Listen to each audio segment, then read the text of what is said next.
Asdiqa, salam alaikum, bonjour ou bonsoir les amis. J'espère que vous allez bien partout où vous vous trouvez. Bienvenue sur votre chaîne Bled Maharibia. Et merci de nous recevoir chez vous une nouvelle fois et parmi vous. Abonnez-vous pour y être informé des dernières nouvelles et ce rapidement. Cette 185e vidéo vous propose ce qui fait débat habituel, c'est-à-dire ce qui fait discussion entre nous à chaque fois.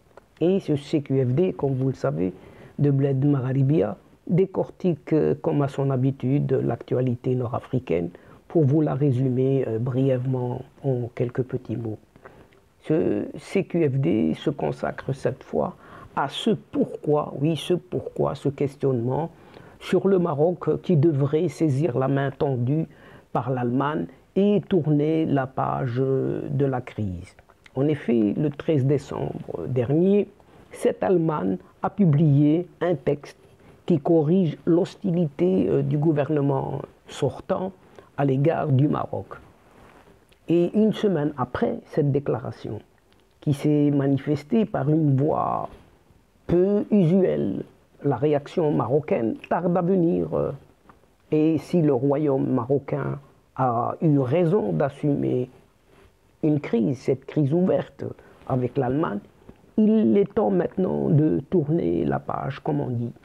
Alors, pendant ce temps, des camionneurs, oui, des simples camionneurs marocains, continuent d'être visés par des coups de feu au nord du Mali. Et on sait d'où ça vient, sans oser le prétendre ou le dire. Mais les tirs, tout le monde le sait, d'où sont tirés ces projectiles à l'égard de ces camionneurs marocains. Ainsi, chers amis, passons vraiment à l'analyse de cette désormais crise germano-marocaine. Puisque depuis la fameuse déclaration du ministère fédéral allemand des Affaires étrangères, datée du 13 décembre dernier, tout le monde guette la réaction marocaine. Et une semaine plus tard, il apparaît clairement que les autorités marocaines prennent tout le temps d'évaluer la déclaration allemande en vue de lui donner une suite qui se doit bien évidemment. La fameuse déclaration a pris une forme curieuse, très curieuse, puisqu'il ne s'agit pas d'un communiqué, mais d'une actualisation de l'affiche du Royaume du Maroc sur le site même du ministère fédéral allemand des Affaires étrangères. Le gouvernement allemand a procédé à cette actualisation sans en aviser les autorités marocaines, selon des sources bien informées. En d'autres termes, il fallait être dans le secret des dieux ou consulter tous les jours la fiche Maroc du ministère allemand des Affaires étrangères pour découvrir ce qui correspond bien à un changement du gouvernement. Lire entre les lignes et lire entre les lignes de ce que raconte ce gouvernement conduit par ce nouveau chancelier Olaf Scholz et qui le différencie bien des choses de celui de cette ex-Angela Merkel. La première chose qu'il convient de souligner dans la mise à jour de l'affiche sur les relations entre l'Allemagne et le Maroc, c'est le changement du vocabulaire utilisé par Berlin, une toute autre diplomatie, d'un autre genre, dans un autre sens.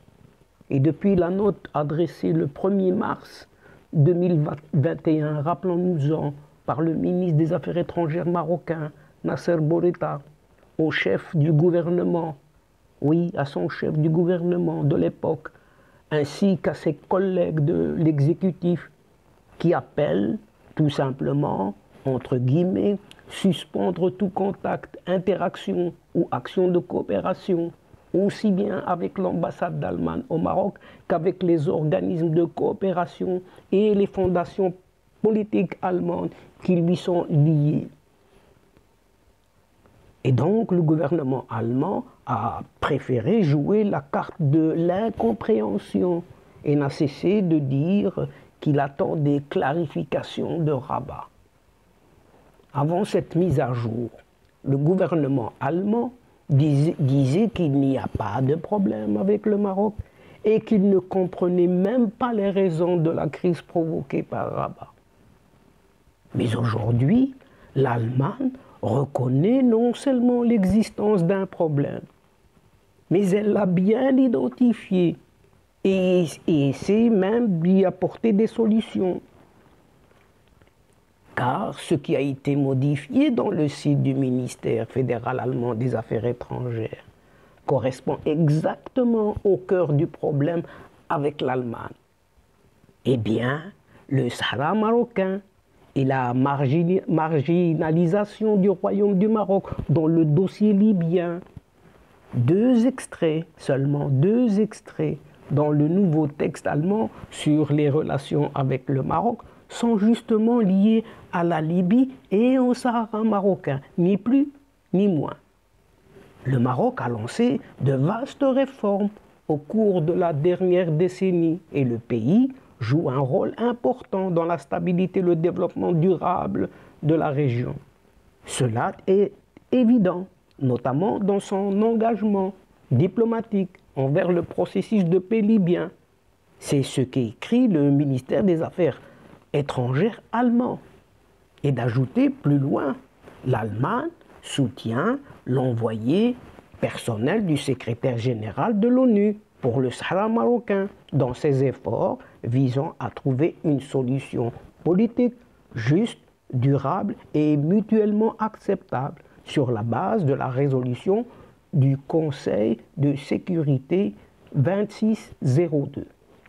Le Maroc a apporté une contribution importante à un tel accord en 2007 déjà, avec un plan d'autonomie. Pour rappel, de toutes les résolutions du Conseil de sécurité sur le Sahara marocain, la 2602, adoptée le 29 octobre dernier, est celle qui promeut le plus un langage proche des revendications marocaines, en faisant prévaloir l'esprit du réalisme et de pragmatisme, et en sommant l'Algérie à participer au processus des tables rondes consubstantielles à une solution politique. Considérée sous cet angle, la mise à jour de la fiche sur les relations entre l'Allemagne et le Maroc est un pas important pour tourner finalement la page de la crise et asseoir une nouvelle dynamique. En tout cas, une source diplomatique qui a requis l'anonymat qualifie la démarche allemande de globalement positive et d'un bon pas pour asseoir les relations entre les deux pays sur des bases solides.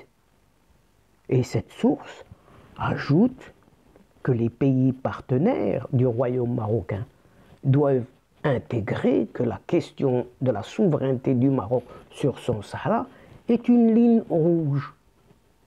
Et de préciser encore, la diplomatie marocaine est lisible et même prévisible, puisque tout le monde connaît les positions du Maroc sur nombre de dossiers et de sujets. Ces positions sont constantes et pérennes. Donc le Maroc est connu par sa tolérance, sa modération, sa crédibilité, mais le Maroc peut aussi assumer une crise avec une puissance mondiale comme l'Allemagne, quand elle piétine son intégrité territoriale. Et cette source conclut que que le gentil Maroc peut avoir une réaction vive, voire émotionnelle, quand on l'offense sur les fondamentaux de la nation. Cette donne devrait désormais figurer en gras dans le curriculum vitae du Royaume du Maroc.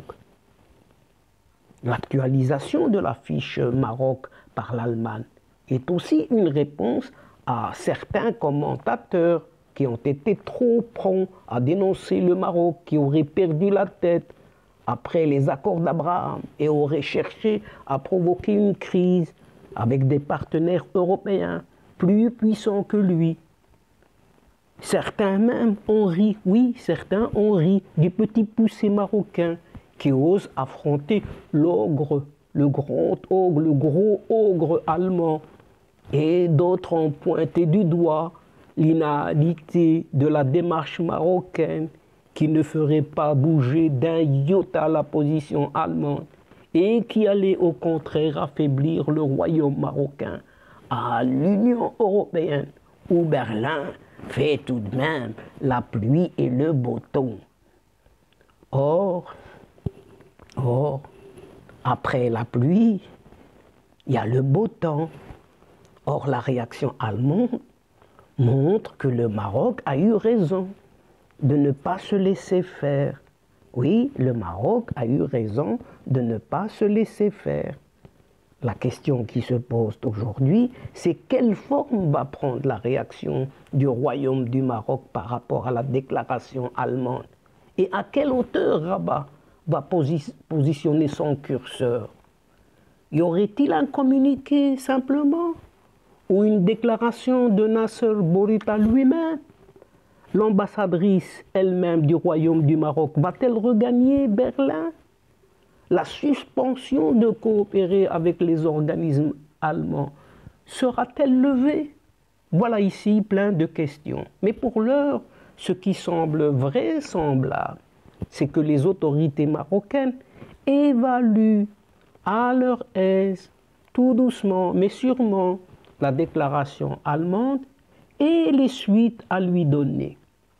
L'Allemagne a fait un pas où elle admet qu'il y a eu un comportement inapproprié à changer, même si la forme est peu usuelle, peu traditionnelle, mais une actualisation d'un texte sans en aviser le pays concerné, à savoir le Maroc, il n'en demeure pas moins que dans le fond, la démarche allemande apporte les clarifications nécessaires sur les principaux sujets à l'origine de la crise. La fierté ou la fière allemande tend en quelque sorte une main au Maroc aujourd'hui, tout en faisant semblant de regarder ailleurs. Et cependant, il est très peu probable que Berlin ne retienne pas les leçons de la crise avec Rabat. Le royaume marocain devrait tout de même saisir la main tendue par l'Allemagne et faire le pari sur l'avenir. Et ici, sans transition aucune, et pour conclure cette séquence, passons brièvement, mais passons tout de suite, à cette info relative à ces camions marocains qui livraient des consommables à la mission des Nations Unies au Mali, cette MINUSMA, qui ont été visés ce lundi dernier par des coups de feu en s'approchant de la ville de Gao, au nord-est du pays. Selon des sources médiatiques marocaines, au moins 2 camions ont été visés par des éléments terroristes qui portaient des masques et circulaient à bord de motos avant de prendre la fuite. Et cela n'est pas nouveau. Rappelons-nous déjà un cas dans un passé tout récent. Mais cette fois-ci, l'accident n'a fait ni mort ni blessés corporels, à l'exception de traces de balles sur les remorques des 2 camions portant des plaques d'immatriculation marocaines. L'attaque se serait déroulée au bord de la vallée du Niger, à environ 1205 km de la capitale malienne Bamako. Elle rappelle le drame de septembre dernier. Donc oui, elle rappelle le drame de septembre dernier, lorsque 2 chauffeurs de camions marocains ont été abattus. Et là, il y a eu des victimes par des éléments armés au Mali. Et un 3e a été blessé alors qu'il se dirigeait vers la capitale Bamako à bord de camions chargés de marchandises. Et voilà, chers amis, c'est ici que prend fin cette séquence en prenant congé de vous.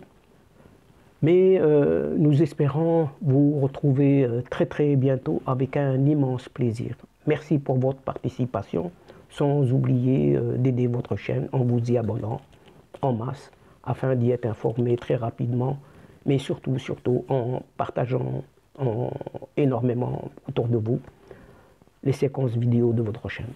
Pour ma part, il ne me reste plus qu'à vous dire au revoir les amis. Al-Asdiqa, salam alaikum wa rahmatullahi wa barakatuh. À la prochaine fois et à bientôt. إلى اللقاء في حصة أخرى إن شاء الله. مع السلامة.